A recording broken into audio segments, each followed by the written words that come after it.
जब सरकार इकबाल खो दे, जब मुख्यमंत्री अपना प्रभाव खो दे, तो उसको नैतिकता के आधार पर इस्तीफा दे देना चाहिए। बिल्कुल, लालू की सरकार जंगल राज थी, तो नीतीश जी की सरकार महाजंगल रूप में परिवर्तित हो गया। नमस्कार, आप देख रहे हैं पब्लिक न्यूज 24 और मैं हूं आपके साथ श्वेता मिश्रा। कानून व्यवस्था को लेकर यह कहा जा रहा है कि कानून व्यवस्था पूरी तरह से विफल हो चुका है। बाकी मेरी मौजूदगी जनसुराज में, और आपको बता दें कि इस वक्त मेरे साथ जनसुराज से कोर कमेटी के सदस्य गजेंद्र मांझी जी मौजूद हैं और इनसे बातचीत करते हैं और इनसे जानते हैं कि ये कानून व्यवस्था को लेकर क्या कुछ कहना चाहते हैं। सर, सबसे पहले तो आपका हमारे चैनल पर स्वागत है। हाँ, हमको भी पब्लिक न्यूज को हम अपने तरफ से बधाई देते हैं। बिहार में जिस प्रकार के अपराध के ग्राफ बढ़े हैं, और जो हम 20 साल पहले बिहार को जंगल राज के रूप में संज्ञा दे रहे थे, उस जंगल राज से भी अपराध के ग्राफ आगे बढ़े हैं और महाजंगल राज के रूप में यह बिहार परिवर्तित हो गया। और लूट, हत्या, बलात्कार की घटनाएं रोजमर्रे की चीज हो गई है। और नीतीश कुमार जी की बल और बूते की बात शासन प्रशासन संभालने की नहीं रह गई है। नीतीश कुमार जी अब एक कॉकस में घिर गए हैं।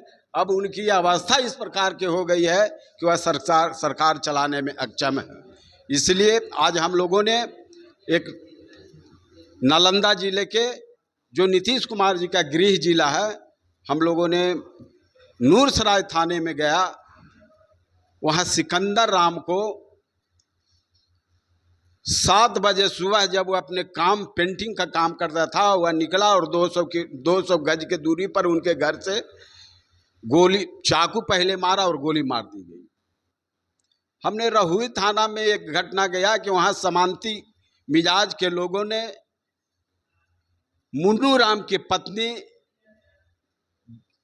ज्ञानती देवी को समांती मिजाज उनके दरवाजे पर चढ़कर उनके दरवाजे पर पटक के इतना मारे कि ब्रेन हेमरेज करके हॉस्पिटल में मर गई। विपक्ष वाले लगातार कहते हैं कि अभी महाजंगल राज, जंगल राज नहीं, सीधे महाजंगल राज है। बिल्कुल, लालू की सरकार जंगल राज थी, तो नीतीश जी की सरकार महाजंगल रूप में परिवर्तित हो गया। लेकिन सरकार तो कहती है कि मंगल राज है। सरकार जो भी कह ले, अपनी पीठ थपथपा ले, लेकिन हत्या, लूट, बलात्कार घटनाएं जो आ रही है, उनसे यह प्रमाणित होता है कि यह महाजंगल राज है। मैं नीतीश जी को भी कहना चाहता हूं कि अपने गृह विभाग से पूछे कि 2022 से क्राइम ब्यूरो का रिपोर्ट आपके यहाँ नहीं है। आखिर क्यों नहीं है? क्यों आप डर रहे हैं क्राइम रिपोर्ट में एकत्रित करने में? इसलिए कि अपराध की घटनाएं बढ़ रही है, हत्या की घटनाएं बढ़ रही है, बलात्कार की घटनाएं बढ़ रही है। क्राइम रिपोर्ट बिहार के लोग जानेंगे तो आपकी सरकार की थूका फजीत हो गए। विपक्ष सवाल करेगा, सड़कों पर सवाल करेगा, लोग सवाल करेगा। इसके भय से अब 2022 से क्राइम रिपोर्ट भी नहीं दे पा रहे हैं इस राज्य को।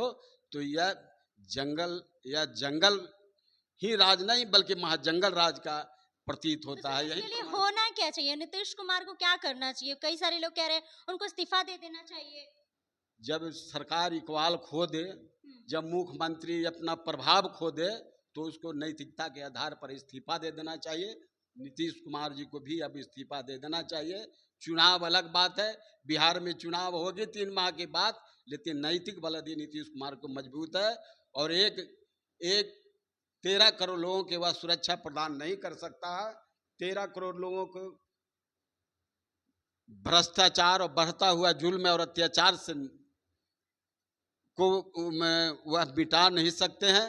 तो उनको नैतिक आधार पर तो इस्तीफा ही दे देना चाहिए और यथाशीघ्र शीघ्र दे देना चाहिए। आप कह रहे हैं कि महाजंगल राज है, लेकिन ये कहा जाता है कि ये जो महाजंगल राज कह रहे हैं, मतलब बहुत जल्दी कार्रवाई हो जाती है। भले जो भी कुछ भी होता है, अपराधी जो भी अंजाम देते हैं, लेकिन जल्दी कार्रवाई हो जाती है। मैं आज ही के जो जांच टीम गया नालंदा में, हम लोग तो देखा कि 24 घंटे बीत गए, लेकिन आज एक भी अपराधी गिरफ्तार नहीं हुए, बल्कि अपराध के पूछताछ के लिए उसके भाई को ही गिरफ्तार करके 24 घंटा से थाने में रखे हुए हैं कि हम लाए हैं रिपोर्ट जानने के लिए, लेकिन रिपोर्ट 1 घंटे में जानिए, 1.5 घंटे में जानिए।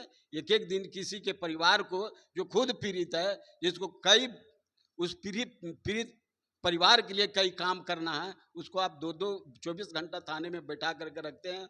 और तो यह नैतिकता के खिलाफ है और पुलिस रेगुलेशन के भी खिलाफ है। अब जनसुराज क्या करेगी? मतलब अगर जनसुराज की सरकार बनती है तो जंगल राज की बातें हो रही है, उस वक्त क्या होगा?